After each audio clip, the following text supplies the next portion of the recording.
हम लोग गाय का गाय माता क्यों कहते हैं? क्योंकि गाय माता का शरीर में 36 कोटि देवी देवताओं का वास होता है। वो 36 कोटि देवी देवताओं का अपना दूध पिलाती है, उसलिए वो गाय माता कहलाती है। हम लोग उन्हें गाय माता कहते हैं। अगर सुबह उठकर वो गाय माता का एक फल अगर हम लोग सेवन करते हैं तो उससे बहुत बड़ा उपकार मिलता है।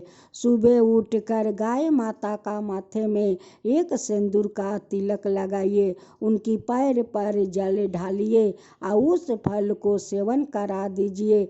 देखिए आपका घर में कैसे धन दौलत आते हैं। आपका घर में सुख शांति भी मिलेगा, आपका घर में खुशियाँ फिर से आएगा, आपका घर में कभी दुख तकलीफ नहीं होगा।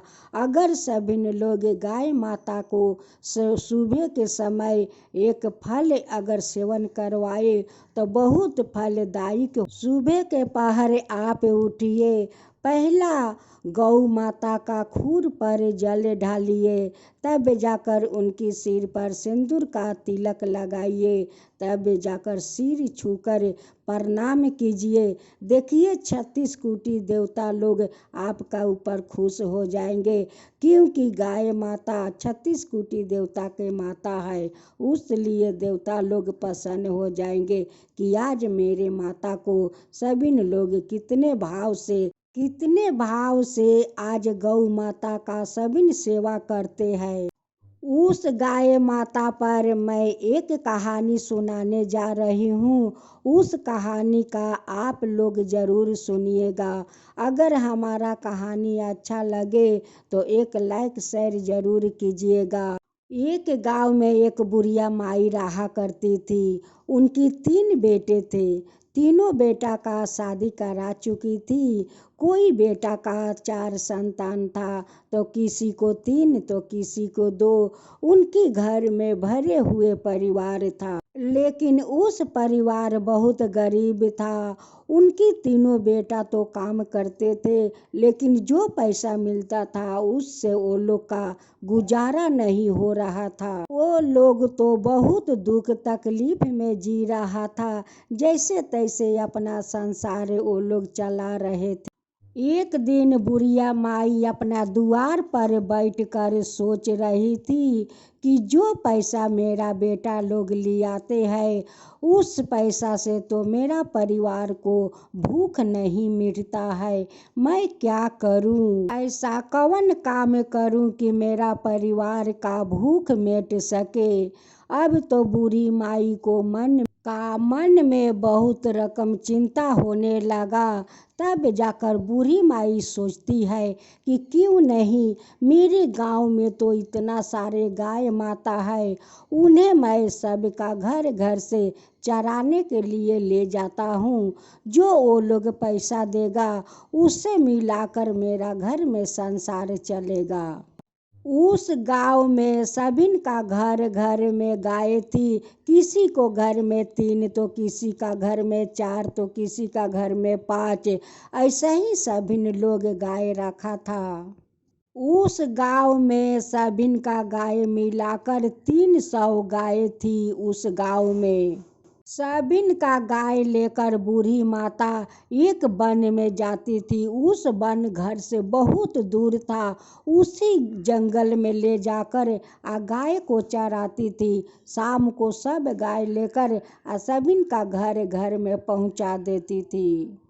बुढ़िया माई का गाय ले जाना, चराकर घर घर चौपाना सभी लोग का तो अच्छा लगने लगा कि बुढ़िया माई कितनी अच्छी है।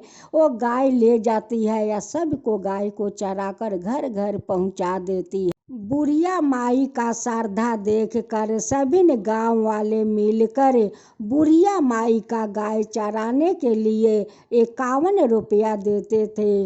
उस रुपया को घर ले जाती थी और उनकी तीनों बेटा को पैसा मिलाकर उस दिन उस लोग पेट भर कर भोजन करते थे।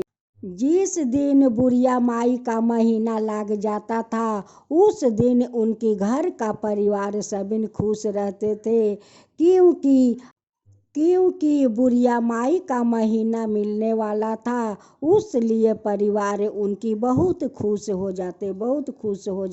एक दिन एक औरत वो बूढ़ी माई का चिवड़ा देती है कि माई, इस चिवड़ा को ले जाओ और तुम वहाँ पर जाकर खा लेना, इस चिवड़ा से तुम्हारा पेट भर जाएगा। उस दिन भगवान का लीला देखिए। भगवान का लीला तो भगवाने जानते हैं, कब क्या करते हैं, कब आदमी का लीला दिखाते हैं, कब परीक्षा लेते हैं, वो तो भगवान का लीला भगवाने जानते हैं। कृष्णा भगवान अपना 5 रूप धारण करते हैं और उसी रास्ता में 5 जगह में बैठ जाते हैं। जब बुढ़िया माई सारा गाय लेकर जा रही थी, वो भगवान कहते हैं कि माई देख, मैं सुबह से बासी मुँहे हूँ, मेरा पास कुछ नहीं है कि मैं खाकर एक लोटा पानी पी सकूँ। बुढ़िया माई कहती है कि बेटा, मेरे पास थोड़ा चिवड़ा है, रुक मैं देती हूँ। उस चिवड़ा से देती है एक मुट्ठी, वो चिवड़ा खाकर एक लोटा पानी पी लेते हैं। फिर बूढ़ी माई कुछ दूर जाती है, एक और आदमी मिलता है। वो कहती है कि माई, मैं सवेरे से बासी मुँहे हूँ, अभी तक तो मैं कुछ खाया नहीं हूँ, मेरे पास तो कुछ खाने के लिए है नहीं कि मैं खाकर एक लोटा पानी पी सकूँ। बुढ़िया माई कहती है कि रुक बेटा, मेरे पास थोड़ा चिवड़ा है, उस चिवड़ा से एक मुट्ठी चिवड़ा देती हूँ। ओ बुढ़िया माई एक मुट्ठी चिवड़ा देती है और उस चिवड़ा को खाकर एक लोटा पानी पीते हैं। फिर बुढ़िया माई आगे बढ़ती है, फिर एक आदमी मिलता है। वो कहते हैं कि माई, अभी तक तो मैं कुछ नहीं खाया हूँ, कुछ तो मेरे पास नहीं है। बूढ़ी माई कहती है कि मेरे पास चिवड़ा है, रुक जाओ, तुम्हें एक मुट्ठी चिवड़ा देती हूँ। जब बूढ़ी माई एक मुट्ठी चिवड़ा देती है, उस चिवड़ा को खाकर एक लोटा पानी पीते हैं। फिर बूढ़ी माई कुछ दूर जाती है, फिर एक आदमी मिलता है। वो कहते हैं कि मेरे पास खाने के लिए कुछ नहीं है, अभी तक मैं बासी मुँहे हूँ, माई कुछ है तुम्हारा पास तो दो। वो कहती है कि रुक, मेरे पास चिवड़ा है। वो फिर एक मुट्ठी चिवड़ा देती है और उसी चिवड़ा को खाकर वो एक लोटा पानी पीते हैं। फिर जाते जाते कुछ दूर आगे फिर एक आदमी मिलता है। वो कहता है कि माई, अभी तक तो मैं पानी नहीं पिया हूँ, मैं खाली पेटे कैसे पानी पी सकता हूँ। वो बूढ़ी माई कहती है कि रुक, मेरे पास चिवड़ा है। जब देखती है तो उनकी आंचल में थोड़ा सा चिवड़ा बचा हुआ था, वो सारे चिवड़ा उन्हें दे देती है और कहती है कि ले, चिवड़ा खाकर पानी पी ले। अब तो बुढ़िया माई का आंचल में कुछ भी नहीं बचा कि वो ले जाए, कि वो जाकर जंगल में खा सके। सारे चिवड़ा तो उस भगवान ने अपना 5 रूप धारण करते हुए सारे चिवड़ा तो खा गया था। कृष्णा भगवान अपना रूप धारण करते हुए बुढ़िया माई का पास जाकर बैठते हैं और बुढ़िया माई से उनकी संसार के बारे में पूछते हैं। कहते हैं कि बूढ़ी माई, आपको संसार तो ठीक ठाक तो है। बुढ़िया माई कहती है कि नहीं बेटा, मेरा संसार अगर ठीक रहता तो मैं इतना सारे गाय लेकर इतना दूर जंगल में क्यों आती चराने के लिए। मेरा संसार में तो बहुत तकलीफ है बेटा, इसलिए तो मैं गाय चराने इतना दूर आती हूँ। मेरा 3 बेटा है, वो लोग तो सारा दिन काम करता है, लेकिन वो लोग का जो पैसा मिलता है उससे मेरे परिवार को पेट नहीं भरता है बेटा, पेट नहीं भरता है। उसलिए मैं गाय चराने आती हूँ। वो लोग मिलकर मुझे 51 रुपया देता है, उसी पैसा को और मेरे बेटे को पैसा मिलाकर मेरा संसार चलता है बेटा। बुढ़िया माई का बात सुनकर कृष्णा भगवान को तो बहुत तकलीफ हुआ, लेकिन बुढ़िया माई तो नहीं जानती है कि वही तो कृष्णा भगवान है और वही तो 5 रूप धारण करते हुए मेरा सारा चिवड़ा खा गया था। उस बुढ़िया माई का कुछ पता नहीं था। उसी जंगल में एक ऋषि मुनि रहता था। उनकी एक गाय थी, बहुत गाय धनवान थी। उस ऋषि मुनि ने गाय का दूध दूह कर वो कांचा ही पिया करते थे। वो कभी अन्न ग्रहण नहीं करते थे। कृष्णा भगवान उस गाय के पास जाते हैं और गाय से कहते हैं कि हे गाय माता, आप तो धनु गाय हो, आप तो सबका माँ हो और सबका दुख तकलीफ बुझती हो। अगर आपका संसार में कोई भूखा रो रहा हो तो उन्हें तो भूख मिटाना चाहिए माँ, उन्हें तो भूख मिटाना चाहिए माता। गौ माता कहती है कि हाँ भगवान, उन्हें तो भूख मिटाना चाहिए और जरूर मिटाना चाहिए। कृष्णा भगवान उस धेनु गाय से कहते हैं कि हे माता, इसी वन में एक बूढ़ी माई अपना पेट के लिए 300 गाय चराने आती है इसी वन में। भगवान का बात सुनकर गाय माता बूढ़ी माई का पास आती है और बुढ़िया माई का 4 बात का ज्ञान बताती है। गाय माता कहती है, हे बूढ़ी माई, पहला ज्ञान सुनो। मैं जो भी हूँ मेरे बारे में किसी को मत बताना, यहाँ तक कि अपना बहू बेटा को मत बताना। दूसरा ज्ञान कि कभी बाहर मत सोना। सोना जब सोना घर के अंदर सोना, बाहर सोने से अपना परिवार पर बुरा असर पड़ता है। अब तीसरा ज्ञान सुनो, जब भोजन करो घर का अंदर करो, बाहर मत करो। अगर दुनिया का उस अन्न पर नजर पड़ जाता है तो भूख के कारण बन जाता है, कभी संसार में उन्नति नहीं होता है। अब चौथा ज्ञान सुनो, देखो किसी का बात में पड़ना नहीं चाहिए। जब सुनो अपना मन के बात सुनो और करो, लेकिन दूसरा का बात सुनकर मत करो, नहीं तो अपने संसार में दुख के कारण बन जाता। देखो इस संसार में बुराई करने वाला बहुत सारे हैं, लेकिन भलाई करने वाला इस संसार में कोई नहीं है। उसलिए अपना मन का बात सुनना चाहिए। जो मन में कहता है वही मन का बात करना चाहिए। गाय माता उस बूढ़ी माँ का 4 ज्ञान दिया और सोना का गोबर कर दिया और कहती है कि बूढ़ी माई, इस सोना का गोबर ले जाओ, तुम्हारा संसार में सुख ही सुख अब होगा।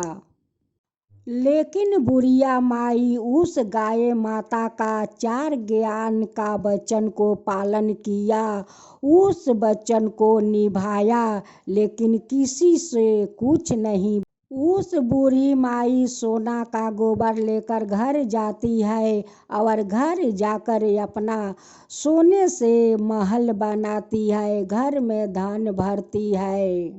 बुढ़िया माई उस सोना का बेचकर बहुत सुंदर महल बना लेती है, घर में पूरा धन भर लेती है। फिर दूसरा दिन सारे गाय लेकर उसी जंगल में चराने चली जाती है। फिर से उसी धनु गाय माता बूढ़ी माई के पास आती है और कहती है कि हे बूढ़ी माँ, आज मैं फिर से तुम्हें गोबर देती हूँ। अब तुम्हारा इतना सारे गाय लेकर इस वन में चराने के लिए नहीं आना पड़ेगा, पेट के कारण नहीं आना पड़ेगा बूढ़ी माई। इस सोने से अपना घर में बहुत सारा जेवरात कीन लेना, बहुत सारा वस्तु ले लेना कि कभी वस्तु और जेवरात का कमी ना पड़े। और जो सोना में से बचे उस सोना से आप 5 गाय कीन लेना, और 5 गाय अपना घर में रख कर पोस। और ऐसा ही गौ माता का आप सेवा करते रहना। सुबह उठकर गौ माता का माथे पर एक सिंदूर का तिलक लगाना, उनकी दोनों खूर पर जल देना और एक फल सेवन कराकर उनकी सर छूकर प्रणाम करना। आपका घर के धन और दौलत कभी खत्म नहीं होगा।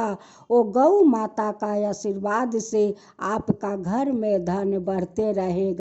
गौ माता का सेवा एक पूजा से कम नहीं होता है। इस कहानी से आप लोग का क्या सीख मिला? अगर सीख मिला तो मेरा कमेंट बॉक्स पर आप लोग लिख कर बताइएगा। अगर मेरा कहानी अच्छा लगा हो तो आप लोग मेरे चैनल को सब्सक्राइब कीजिएगा।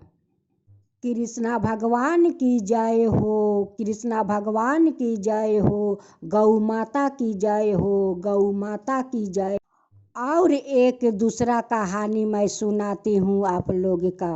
एक घर में एक औरत सोना का गोपाल भगवान रख कर रोज पूजा करती थी। एक दिन वो स्नान करने कुआं के पास चली गई। इधर उनकी घर में एक सांप ढुक जाता है और सोने का गोपाल भगवान को गिल कर घर से निकल जाता है।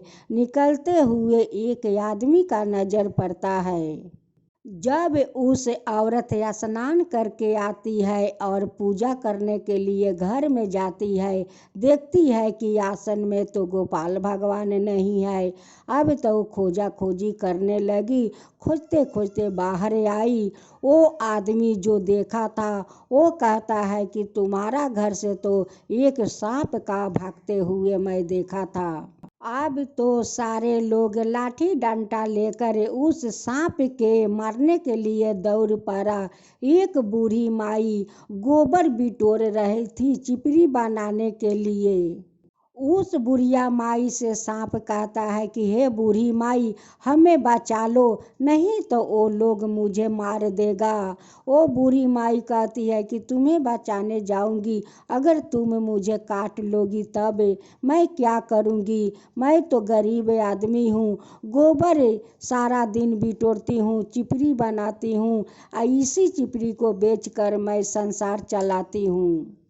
सांप ने बूढ़ी माई का कहती है कि मैं तुम्हें नहीं काटूंगी, देखो अगर तुम मुझे बचा लोगी तो मैं तुम्हें मूल्यवान एक वस्तु दूंगी कि उस वस्तु को तुम सेवा करोगी, तुम्हारा घर में धन आते रहेगा।